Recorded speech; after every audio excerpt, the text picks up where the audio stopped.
Ma formation artistique a commencé de manière empirique avec la musique électronique dans les années 90 et ça s'est continué au conservatoire à Paris en section électroacoustique, musique concrète et en intégrant un collectif du nom d'Exist dans les années 2000, j'ai pu commencer à travailler sur des projets pluridisciplinaires mélangeant l'architecture, la projection, la musique, la cuisine, le graphisme.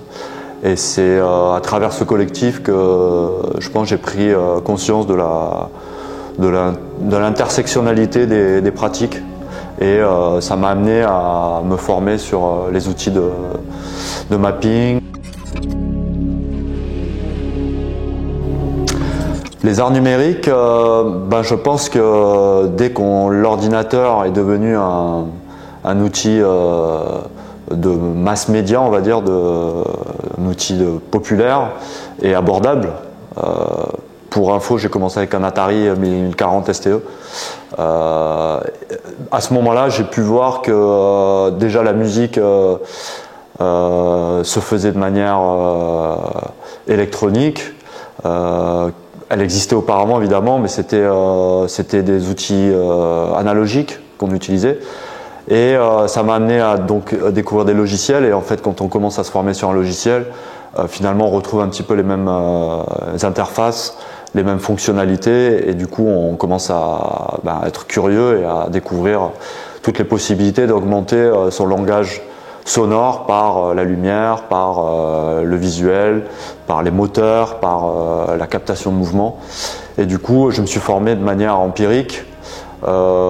Aussi auprès d'artistes comme Franz Wunschel, qui était un codeur et architecte qui a donc développé avec son entité le logiciel 1024 MadMapper. Alors la spécificité des arts numériques comparée aux autres formes d'art, j'imagine, oui. C'est peut-être on va dire la fluidité qu'il y a entre des formes d'expression populaires, le jeu vidéo, et son utilisation dans des, on va dire, dans des formes plus intimes ou plus expérimentales. C'est-à-dire qu'on est dans un spectre extrêmement large où on utilise des technologies qui sont les technologies des jeux vidéo qui sont les plus vendus, Fortnite par exemple, ou Zelda, et on les remâche pour en faire quelque chose de plus personnel. Donc du coup, on est à la fois dans des extrêmes, c'est-à-dire qu'on peut être dans des choses extrêmement conceptuelles en utilisant des outils extrêmement répandus. Alors le vidéo mapping, au départ, c'est un travail sur des modèles, des volumes. Donc on peut travailler sur des bâtiments, donc ça c'est assez plaisant puisqu'on est dans des échelles monumentales, architecturales, mais on peut aussi travailler sur des corps, on peut travailler sur des objets inanimés et on leur donne une peau numérique, c'est-à-dire qu'on travaille sur des textures. Aussi inspiré des jeux vidéo, donc on prend des textures qui peuvent être en 2D ou en 3D et on les applique sur le volume en travaillant sur la lumière. Alors moi j'ai une mission en tant qu'artiste de présenter quelque chose à l'ensemble de la population.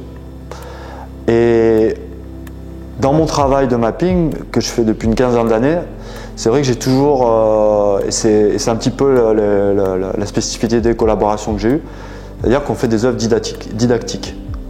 C'est impossible de ne pas comprendre, de ne pas, en tout cas, il n'y a pas de concept sous-jacent. Et quand je parlais de force naturelle, c'est vrai qu'on travaille beaucoup plus sur qu'est-ce qu'on peut donner comme impression à un bâtiment plutôt que de comprendre une esthétique. Il ne va pas y avoir de clin d'œil à une esthétique pointilliste ou impressionniste ou cubiste. C'est plus vraiment comment on peut ressentir le mouvement d'un bâtiment, parce qu'un bâtiment ne bouge pas. Et là, tout d'un coup, pendant 4 jours, on va pouvoir faire bouger un bâtiment, le faire disparaître, le faire exploser en particules. Et quand le spectacle sera fini, on reviendra à ce bâtiment qui est inamovible.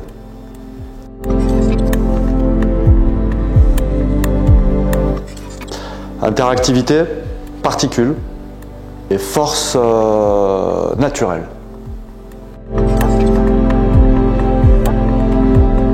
Alors ça serait un son qui... C'est le démarrage des RER ou des métros, avec cette espèce d'harmonie qui se dégage. Et ensuite on va avoir le fracas, le chaos mécanique, mais au départ, quand la rame est assez silencieuse, il y a un son de départ qui est très significatif, qu'on entend tous, auquel on ne fait pas forcément attention. Mais moi je le trouve très inspirant pour démarrer une composition. Un dégradé de gris. Ce serait l'odeur du soufre dans une explosion volcanique.